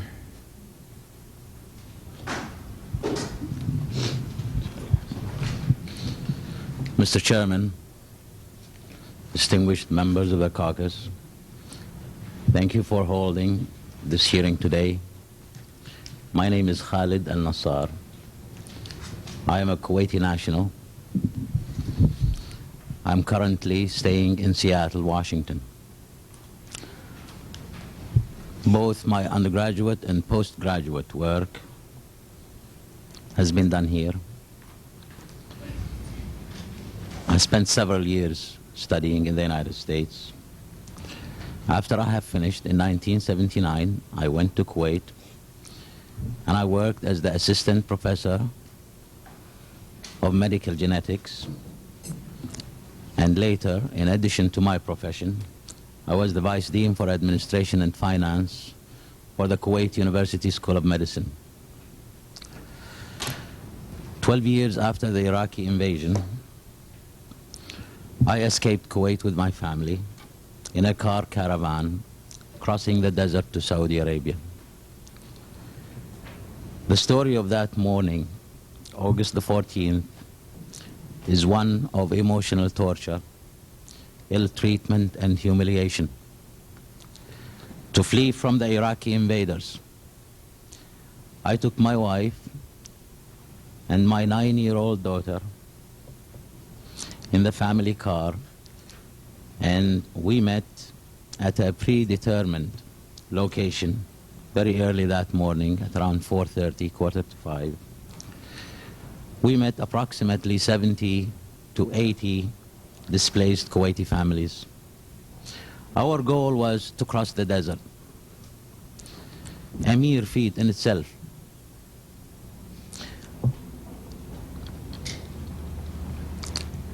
And then enter to Saudi Arabia and reach freedom. Somewhere in the middle of the desert, we were intercepted by Iraqi soldiers. The guide, with about 10 other families ahead of us, were able to escape the interception. The Iraqi soldiers, however, got a hold of us. They forced us out of our cars by force. They searched us in a miserable way, and they searched our belongings, and they have verbally abused us. They detained, interrogated us for some time, and I feared first for my child and my wife, as the Iraqis became hysterical when they thought a coat hanger in my suitcase was a gun. In addition, I heard all the rumors of the atrocities that were inflicted upon Kuwaiti women and children in that caravan. After the soldiers were satisfied with their search, however, they gave us the wrong directions towards Saudi Arabia, and they let us go. It was probably their hope that we would lose our way and die in the desert. When the cars behind our group saw what happened to us, some of them threatened and intimidated, they turned around and went back to Kuwait. I followed the Iraqi soldiers' directions for about 600 yards or so. Now this is a desert, there is nothing in it, no roads. After that 600 yards, and I could see the tank and the soldiers, I had to veer to the right and go to where I thought the guide was heading. And sure enough, we reached Saudi Arabia.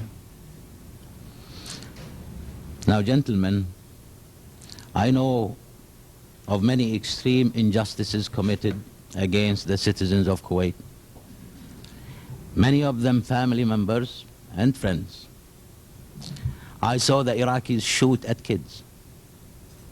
I saw them kill a woman in a demonstration. She had a picture of the Emir, and they killed her. I saw their indiscriminate firing from their tanks at Kuwaiti homes. My sister's home was destroyed by a tank. I saw them loot, and I saw them burn supermarkets. The Iraqis forced so many people out of their homes and moved into them. I know 3 people whose families were ousted by force from their homes. I saw handcuffed Kuwaitis forced to lie face down on a highway of black asphalt at noon, where the temperatures must have exceeded 170 degrees Fahrenheit. Iraqi soldiers continued to keep the Kuwaitis face down on the pavement by placing their feet on their heads. I and my wife were witness to that, and my child. One close friend of mine, a physician at Mubarak Hospital, told me that 3 days after the invasion, the Iraqis converted his hospital into military barracks. They installed snipers on the roofs, and soldiers infiltrated the premises. I saw the snipers on the roof of Mubarak Hospital. The Iraqis took all the patients, most of them sick and old, and forced them at gunpoint into the hospital corridors, not in their beds, into the ground in the corridors. Their rooms were evacuated to make room for wounded Iraqi soldiers. Patients were viciously and deliberately injured while they were being moved. And as I know, blood transfusions were prohibited, except for Iraqi soldiers. Half the patients in that hospital died because they were moved from their rooms and removed from their life support systems and machinery, or because they were denied medical treatment. The wounded civilians, and I know one who was wounded in his right leg, were prohibited from receiving blood transfusions. Now, the ill treatment of the sick, gentlemen, is a severe violation of all that is decent and just. Many hospitals have been destroyed. The Ahmadi hospital was ransacked. Medical supplies, beds, equipment, everything was taken from that hospital. The Shuwaykh hospital, a primary care unit, and that's where I live, in that residential section, was completely demolished. All medicines have been confiscated for the sole use by the Iraqi soldiers. I am relieved to see my family safe in the United States, but I would welcome a return to my home country. As a fellow Kuwaiti, I stand before you stunned by reports just being released on the Iraqi treatment of my countrymen. Reports of civilians, men, women, and children, killed outside the context of armed conflict are almost unbelievable, except that I have seen the inhumanity of this invasion firsthand. Boys as young as 15 are shot for punishment, as punishment for alleged opposition to Iraqi invasion. And methods of human torture, ranging from rape to electric shock treatment, to prolonged beatings, the breaking of limbs, and the extraction of finger and toenails are commonplace. The invaders are criminals. I pray that they may someday, soon, stand trial for all these crimes. I urge you, gentlemen, to condemn the extreme intimidation and the violent abuses of the Iraqis against my people. I urge you to stand fast against this terror. Thank you very much. Thank you, Dr. Al-Nassar. Next, Beth Hankin. Beth. Thank you, Mr. Chairman, for this opportunity to speak before you today. My name is Beth Hankin, and I'm an American from Monticello, Iowa, and I'm married to a Kuwaiti. My husband remains a captive in Kuwait. Prior to leaving Kuwait, September 8th, on the first U.S. flight available, I was a school teacher at a Secretary American school, a research assistant for a professor at the University of Kuwait. I also worked for several private Kuwait companies during my 5 years of residency in Kuwait City. From August 12th to September 8th, when I left Kuwait, I lived in a nightmare.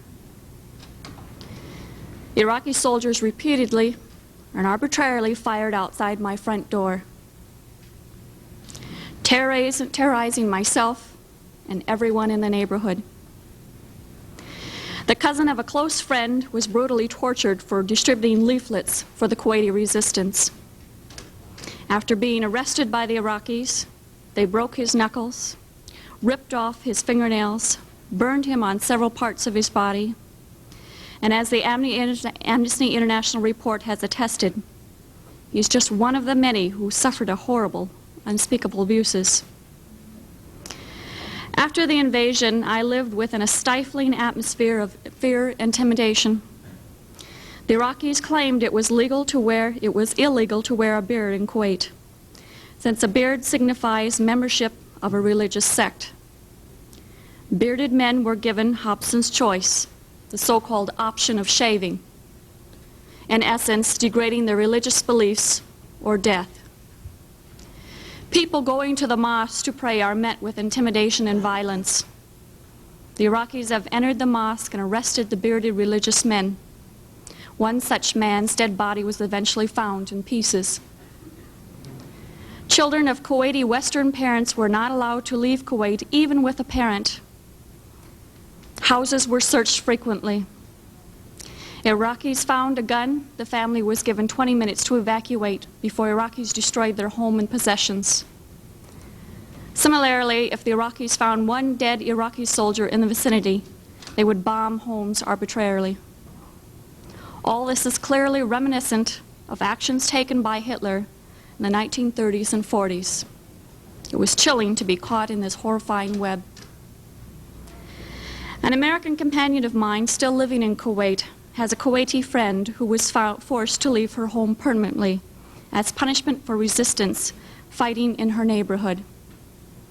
In the same neighborhood, Iraqis went into the homes and kidnapped children from their parents. These children have disappeared. Their parents fear that they are lost forever, or much worse.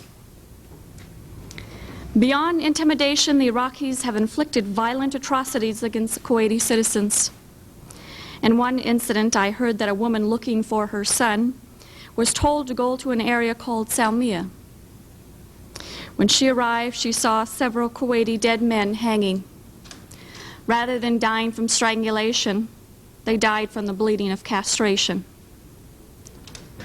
To protest against the one-month anniversary of the occupation, Kuwaitis went to the roofs to shout for a national call to prayer. The Iraqis responded by shooting them with guns, tanks, flares, killing men, women, and children. Mr. Chairman, this is a personal tragedy of enormous proportion for thousands of Kuwaitis and for all those Americans and others supporting Kuwait and upholding principle. I miss my husband desperately and pray for his safety. Ironically, at this moment, it is a blessing we did not have children, since under Iraqi law, they would have been forced to remain in occupied Kuwait. Thank you. Thank you very much. Our final witness is also using an assumed name, and again we ask our friends in the media to respect the need for her to protect her family. And we finally call on Nayirah to testify. Mr. Chairman and members of the committee, my name is Nayirah, and I just came out of Kuwait.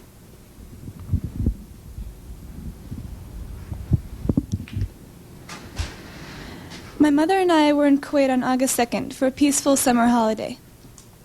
My older sister had a baby on July 29th, and we wanted to spend some time in Kuwait with her. I only pray that none of my 10th grade classmates had a summer vacation like I did. I may have wished sometime that I could be an adult, that I could grow up quickly.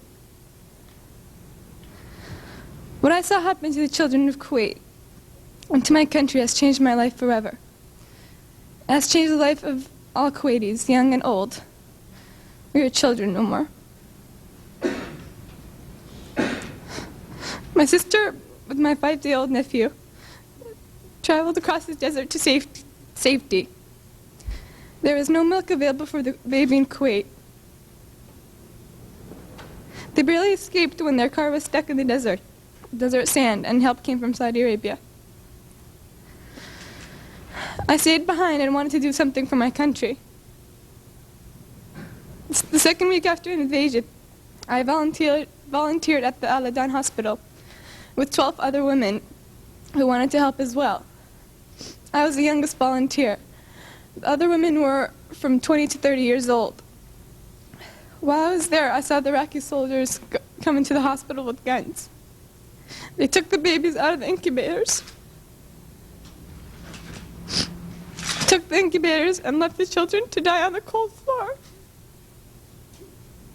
It was horrifying.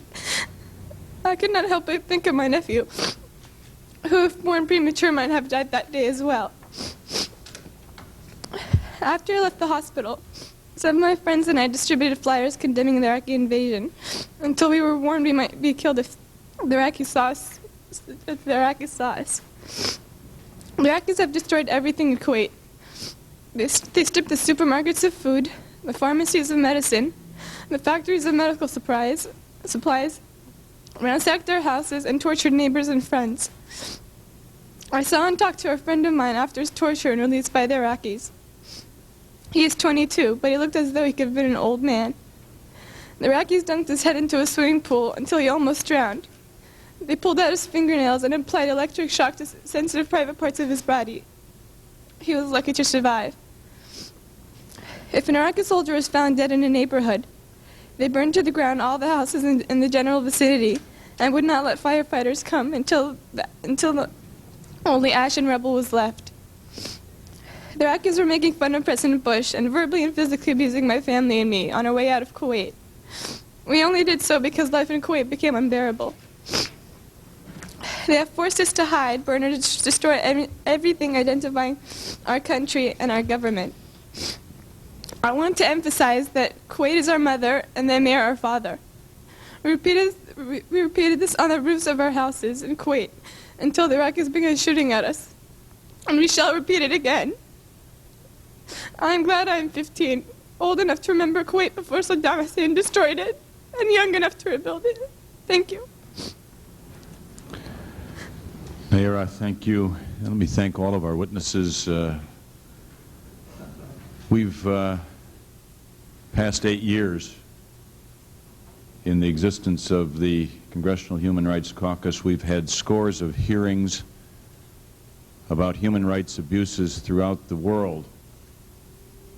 And I know my co-chairman, Tom Lantos, will join me in telling you that we have never heard in all this time, in all circumstances, a record of inhumanity and brutality and sadism as the ones that the witnesses have given us today. I don't know how the people of the civilized countries of this world can fail to do everything within their power to remove this scourge from the face of our earth. And the witnesses, by providing to us eyewitness accounts and reports detailing the conduct of the Iraqi soldiers under the command of Saddam Hussein, have done a great service to their country and to ours and to all countries of the world who must join together and take whatever action may be necessary to free the people of Kuwait from this aggression and brutality. Tom Lantos. Well, let me first express my deepest thanks to all of you. You have performed a service of incalculable value. And one can only hope and pray that every American, and indeed every citizen of every civilized country, will hear your story.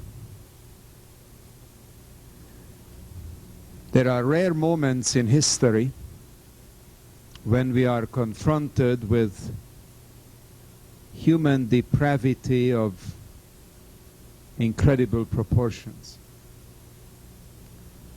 We had the killing fields in Cambodia.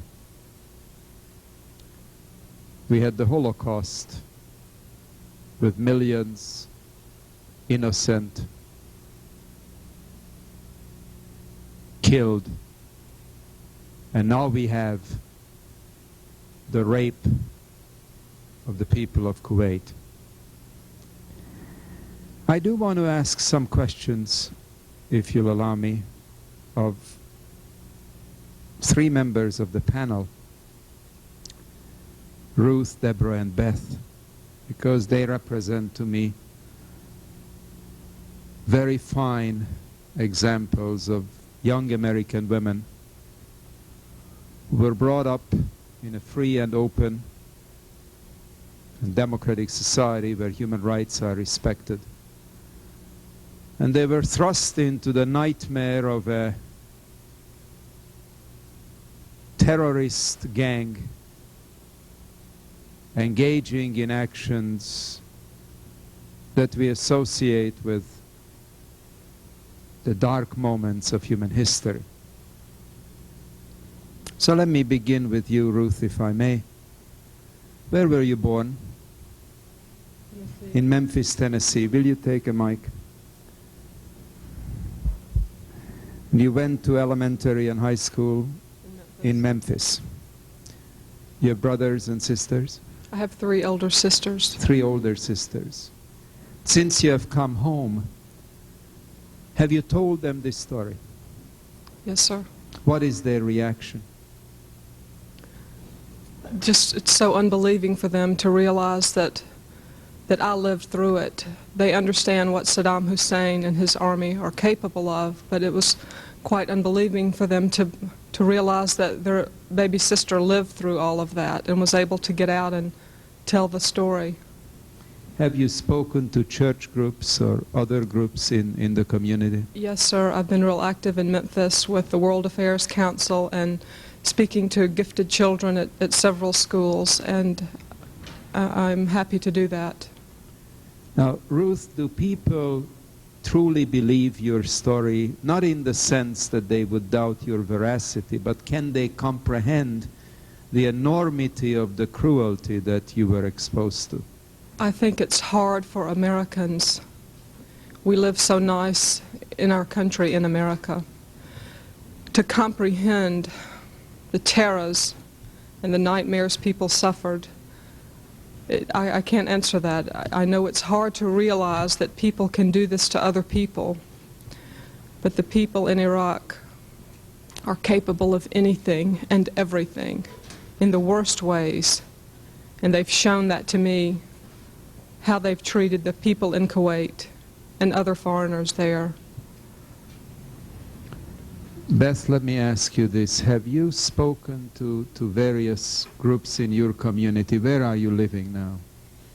I live in Monticello, Iowa with my parents, and I have many people. When I first came back, I told people that I'd be willing to come and speak to them about my experiences and about what's happening in Kuwait. I've talked to various organizations around eastern Iowa and also to socially conscious churches and to many schools. May I come to you, Deborah? You have shaken up all of us, even those who have seen horror firsthand, like myself. What has been your reception in your community where you live now when you spoke of your experiences? People have been reduced to tears. They can't comprehend it. I mean, still, I've watched these things with my own eyes, and still, sometimes I'm just not convinced that I really lived through all of that, that I made it. And every night I wake up in the middle of the night, I'm wondering, are they doing those things to my husband, to his families? You know, so I've pretty well stayed away from church and different things because it's still hard for me, myself, to accept. But I got a very warm reception from the people. I understand. Before we conclude, I'd like to call on my distinguished friend and colleague from Rhode Island.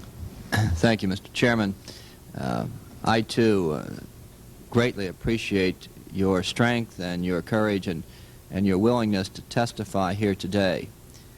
Too often, the world disbelieves the atrocities that occur. They wish to live a fantasy to think that the world is a very peaceful place and that somehow these things never occur. And it's only through words and testimony that you've provided here that we can help to make people who are idealistic realists, and that we can then create that realism into some foreign policy which hopefully can prevent this continued atrocity in the world. I certainly, as a human being, find it difficult to understand how we can continue to sit and just permit the continued atrocities of someone who has obviously forfeited the right to be called a human being, Saddam Hussein. He has permitted, as the head of his country, atrocities which none of us can comprehend fully because those of us who sit here have not experienced the enormousness of the horrors that go with those sort of atrocities. Perhaps your testimony will be the basis for this country waking up to understanding that we are not immune just because we are across the ocean from this sort of human rights abuse, that our citizens still remain in that country, that we have, by some estimates, 3,000 people who this very moment may be terrorized and tortured by this very inhuman regime. And so you have done a service not just to Kuwait, but for all mankind, because we must tell the world of the enormousness of what is going on. We appreciate it and thank you very much. It was 51 years ago that Adolf Hitler unleashed unspeakable horrors on mankind. And the initial reaction of vast numbers was one of disbelief or lack of interest. Saddam Hussein has now unleashed on the people of Kuwait unspeakable horrors. He is ready to unleash unspeakable horrors to other nations in the area. And it is the responsibility of all of us to awaken an indifferent and disinterested world community to what this new Hitler means.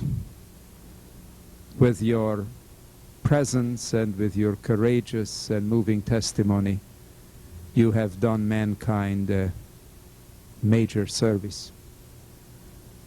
The Congressional Human Rights Caucus, if it has done nothing in the last 8 years but bring this one hearing to the attention of the American people, it has served its purpose. I want to thank all of you. This hearing is concluded.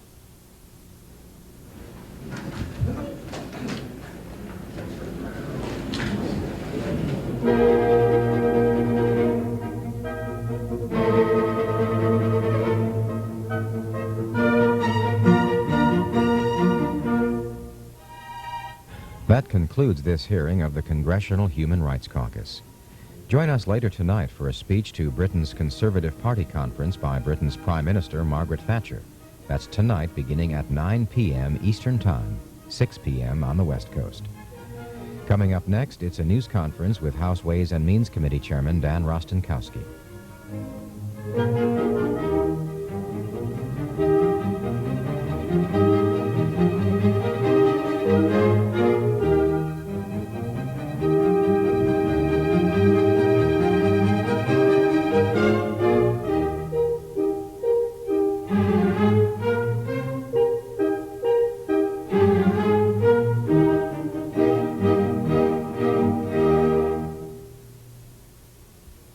To give our viewers a better understanding of the Persian